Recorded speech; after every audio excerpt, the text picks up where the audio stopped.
ಒಂದನೆಯ ಅಧ್ಯಾಯ ದೇವಿಯ ಪಾರಾಯಣದ 1ನೇ ಅಧ್ಯಾಯ ಏನು ಹೇಳ್ತೈತಂದ್ರೆ, ಬ್ರಹ್ಮ ಹರಿ ರುದ್ರಾದಿಗಳು ಪರಬ್ರಹ್ಮ ಸಾಕ್ಷಾತ್ಕಾರವೆನಿಸುವ ನಿರ್ಮಳದ ದೇವಿಯನ್ನು ಭಜಿಸಿದರೆ ಏಕಚಿತ್ತದಲ್ಲಿ. ಏನಂದ್ರೆ ಬ್ರಹ್ಮ ವಿಷ್ಣು ಮಹೇಶ್ವರ 3 ಮಂದಿ ಕೂಡಿ ದೇವಿಯನ್ನು ಕುರಿತು ತಪಸ್ಸು ಮಾಡ್ತಾರೆ. ಇದು 1ನೇ ಅಧ್ಯಾಯದ ಸಾರಾಂಶ ಸೂಚನೆ. ಇನ್ನು ಆ 1ನೇ ಅಧ್ಯಾಯದಾಗ 1ನೆಯ ಶ್ಲೋಕ ಏನು ಹೇಳ್ತೈತೆ ಅಂದ್ರೆ,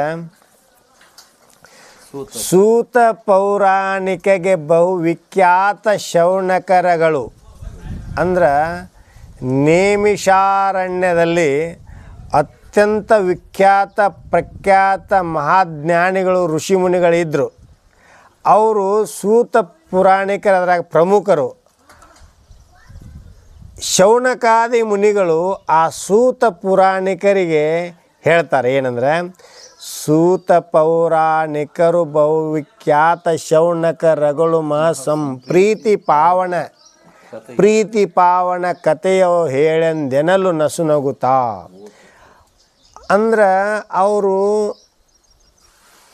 ಒಂದು ಚಲೋ ಪ್ರೀತಿ ಪಾವನ ಜನ್ಮ ಪಾವನ ಆಗಬೇಕು ಅಂಥದ್ದೊಂದು ಕತೆ ಹೇಳ್ರಿ ಅಂತ ಕೇಳಿದ್ರು ಅವರು. ಸೂತ ಪುರಾಣಿಕರಿಗೆ ಶೌನಕಾದಿ ಮುನಿಗಳು ಕೇಳಿದರು. ಆವಾಗ ಓತು ಹೇಳಿದ ಆಗ ಹರುಷದ ಶೇತಿನಿಂದಲೇ ದೇವಿ ಚರಿತವ ಭೂತಳಕ್ಕರಿದಾಗ ಪಾರ್ವತಿ ದೇವಿಯ ಮಹಾತ್ಮೆಯನ್ನು. ಆವಾಗ ಯಾರವರು? ಸೂತ ಪುರಾಣಿಕರು ನೇಮಿಷಾರಣ್ಯದಲ್ಲಿ ಸರ್ವ ಮುನಿಗಳಿಗೆ ಜ್ಞಾನಿಗಳಿಗೆ ಒಂದೇ ಸಮನೆ ಸಂತೋಷದಿಂದ ಸಂಭ್ರಮದಿಂದ ಹೇಳಿದರು ಅಂತ 1ನೇ ಶ್ಲೋಕ. 2ನೇ ಶ್ಲೋಕ ಏನು ಹೇಳ್ತತಿ? ಕೇಳಿರೈ ಶೌನಕರೇ. ನೋಡ್ರಿ ಶೌನಕಾದಿ ಮುನಿಗಳೇ, ಕೇಳಿರೈ ಶೌನಕರೇ, ಶಿವನೇ ಹೇಳಿ ಏನೋ ನಂದೀಶಗೆ. ಹಿಂದೆ ಸಾಕ್ಷಾತ್ ಶಿವ ನಂದೀಶಗೆ ಹೇಳೋಣ. ಕೇಳಿರೈ ಶೌನಕರೇ, ಶಿವನೇ ಹೇಳಿ ಏನು ನಂದೀಶಗೆಯೋ, ಅದನ್ನು ನಾನು ನಿಮಗೆ ಹೇಳುವೆ ಕೇಳಂದ. ಏನೈತಂದ್ರೆ ಹೇಳಿ ಕೇಳುವರಿಂಗೆ ಮುಕ್ತಿಯು. ಹೋದ್ರೆ ಅದೇನೈತಿ? ಹೇಳೋರಿಗೆ ಕೇಳೋರಿಗೆ ಮುಕ್ತಿಯ ಕತೆ ಭಾಳ ಹೌದು. ಸಂಪತ್ತು ಸಂತತಿ ಆಲಯದಲ್ಲಿ ಹೌದು, ಅದನ್ನು ನಾ ನಿಮಗೆ ಹೇಳುವೆ ಕೇಳಂದ. ಏನು ಹೇಳ್ಯಾರಂದ್ರೆ, ನೋಡ್ರಪ್ಪ ಕೇಳಿರೈ ಶೌನಕರೇ, ಶಿವ ನಂದೀಶಿಗೆ ಹೇಳಿದ ಕಥೆನ ನಾನು ನಿಮಗೆ ಹೇಳ್ತಾನೆ. ಹೇಳಿ ಕೇಳುವರಿಂಗ್ ನಿಮಗೀಗ ಕರ್ಣಾಮೃತವದಾಗಿವುದು ಅಂತ ಇರ್ಬೋದು ನೋಡ್ರಿ. ಓದ್ಬೇಕು. ಕರ್ಣಾಮೃತವದಾಗಿವುದಂದ್ರೆ ಬಾಯಿಗೆ ಹೆಂಗೆ ಅಮೃತ ಶ್ರೇಷ್ಠನೋ ಹಂಗೆ ಕಿವಿಗೆ ಅಮೃತ ಹೇಳಿದಂಗೆ ಆಕತಿ. ಅದಕ್ಕೆ ಕರ್ಣಾಮೃತವದಾಗಿವುದು. ಹೇಳಿ ಕೇಳುವರಿಂಗೆ ಮುಕ್ತಿಯು ಬಹಳವುದು. ಸಂಪತ್ತು ಸಂತತಿ ಆ ಲಯದಲ್ಲಿ ಹೌದು, ಅದನ್ನು ನಾನು ನಿಮಗೆ ಹೇಳುವೆ ಕೇಳಂದ.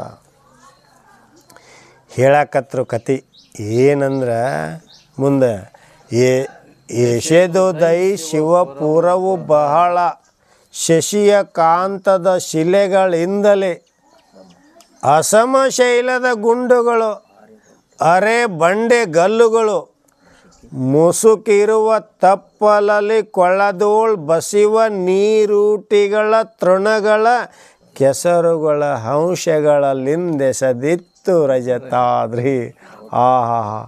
ಹೆಂಗೆ ಹೇಳ್ಯಾರಂದ್ರೆ, ಯಶೋದೈ ಶಿವಪುರ, ಆ ಶಿವಪುರ ಹಿಂಗಿತ್ತು, ಹಿಂಗೊಮ್ಮೆ ಕಣ್ಣಿಗೆ ಕಾಣ್ತು. ಯಶೋದೈ ಶಿವಪುರವು ಬಹಳ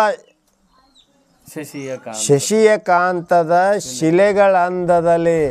ಶಶಿ ಅಂದ್ರೆ ಚಂದ್ರ, ಆ ಸೂರ್ಯ ಚಂದ್ರ ಅಷ್ಟು ಕಾಂತಿ ಅಂತ. ಶಿಲೆಗೆ ಆ ಕಲ್ಲುಗಳು ಹಂಗೆ ಮಿಂಚುತ್ತಿದ್ದವು, ಹಂಗೆ ಶೋಭಿಸಿದ್ವು. ಶಿಲೆಗಳ ಅಂದದಲ್ಲಿ ಅಸಮ, ಒಂದು ಕಲ್ಲು ದೊಡ್ಡದೈತಿ, ಒಂದು ಕಲ್ಲು ಸಣ್ಣದೈತಿ, ಒಂದಕ್ಕೊಂದು ಸಮ ಇಲ್ಲ. ಮತ್ತು ದೊಡ್ಡ ಕಲ್ಲು ಅದರಂಥ ದೊಡ್ಡ ಎಲ್ಲೂ ಇಲ್ಲ. ಹಂಗೆ ಅರೆ ಬಂಡೆ ಗಲ್ಲುಗಳು. ಮತ್ತು ಮುಸುಕಿರುವ ತಪ್ಪಲಲ್ಲಿ ಹಚ್ಚ ಹಸಿರಾಗಿರ್ತಕ್ಕಂಥ ಆ ತಪ್ಪಲದೊಳಗೆ ಕೊಳದೋಳು ಬಸಿಯುವ ನೀರೂಟಿಗಳ ತೃಣಗಳ ಕೆಸರುಗಳಲ್ಲಿಂದ ಆ ನೀರಿನೊಳಗೆ ಕೆಸರಿನೊಳಗೆ ಆ ಹಂಸಗಳು ಆಡೋದು ಇಂದ ಶೋಭಿಸುತ್ತಿತ್ತು ಆ ರಜತಾದ್ರಿ. ಹಿಂಗೆ ಹೇಳ್ತಾರೆ. ಸಾಕು.